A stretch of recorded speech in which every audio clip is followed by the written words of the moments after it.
Good morning Pilipinas! Ito naman din nga ang working student na hindi pa siya kung makakapagtapos talaga. Pero team positive lang tayo always. Ito nga ni, walang pasok ang person pero kailangan maagang gumising at hindi nakaka-fresh ang pagtulog ng late. Tapos maagang gigising. Guys, nakapag-open ako ng tindahan, nakapagluto ng agahan. At eto, nagluto na rin ako ng sinulbot. Niluto ko yung saging ni Madam Bertot bago mabulok. Kaya pala si Bossing ay palakaw-lakaw. Siya pala ay magluluto ng lugaw. Heto nga titikman na natin, guys. At akalain mo yun, talagang parang naalala ko talaga ang lugaw sa Mindoro nung natikman ko yung luto. 100 over 10% kay. Ang tatay ko kasi mahilig maglugaw. Alas 4 pa lang ay pupunta na yun dun sa bayan. Maglulugaw. Ay syempre kasama ako. Ayan nga, maliit naman ko lang yung gamit ko kasi hindi ko talaga nauubos. Parang kalasa ba siya nung kinakain ko doon. Pinalinisan nga sa akin ni Bossing itong parang istante na gagamitin nga dun sa kanyang sa lugawan. Hindi ko naman akalain na ngayon ay magluluto. Ay ngayon din yung pag-lunch ng lugaw na yun. Talaga namang, for the go, the business is the business. Ay papaldo ngayong taon sa lugaw ni Sir John. Ito na nga yung istantihan, nilagay na sa likod ng L3. Ngayon si Big Boss pala yung magdadrive ng L3.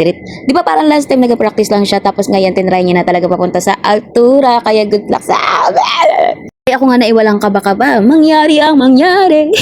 O diba, lagi nakangisi ang hinayopak. Taladala ko nga pala yung itlog, ayun may itlog ang lugaw.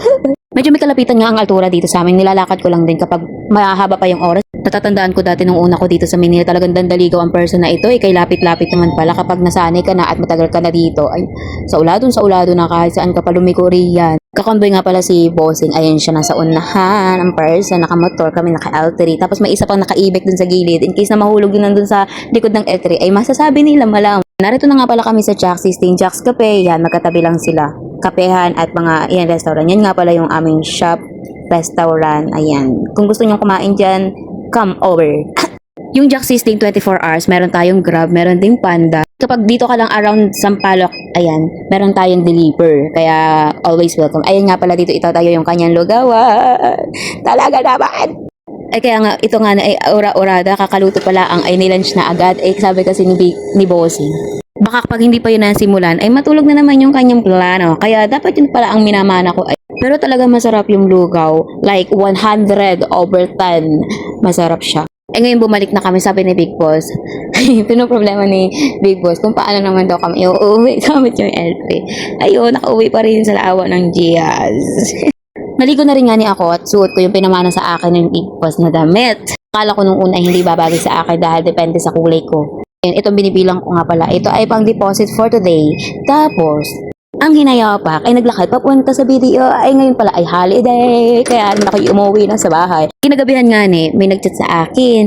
Ang kanilang freezer daw ay sira na doon sa isang branch ng Jack's System. Ay ngayon, meron ditong freezer sa bahay. Kaya dadalhin namin doon para yung mga meat at mga hanggayan at mga kung ano-anong niluluto doon ay hindi masira. Buti nga at sinabi nila kasi kung hindi, abay malaki-laking abono yung gagawin nila doon. Maliit lang naman yung freezer namin pero sapat na para magamit.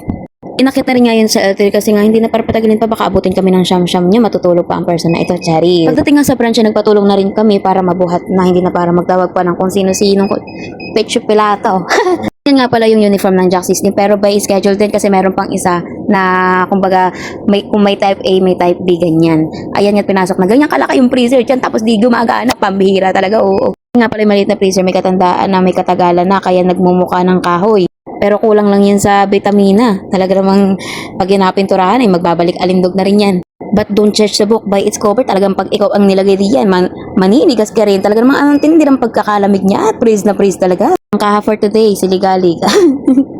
Hindi pa nga natatapos ang agenda namin dahil tumawag si Big Boss, kunin daw yung freezer dun sa bakery at dalhin dun sa bahay. Eh ngayon kami pumunta na dito at nagsama ako ng isa pang yung pwedeng katulungin dito sa pabuhat ng freezer. Para hindi na magtawag-tawag pa ng tambay, baka matanda ang nakatambay dun sa ano, ay hindi rin naman makabuhat.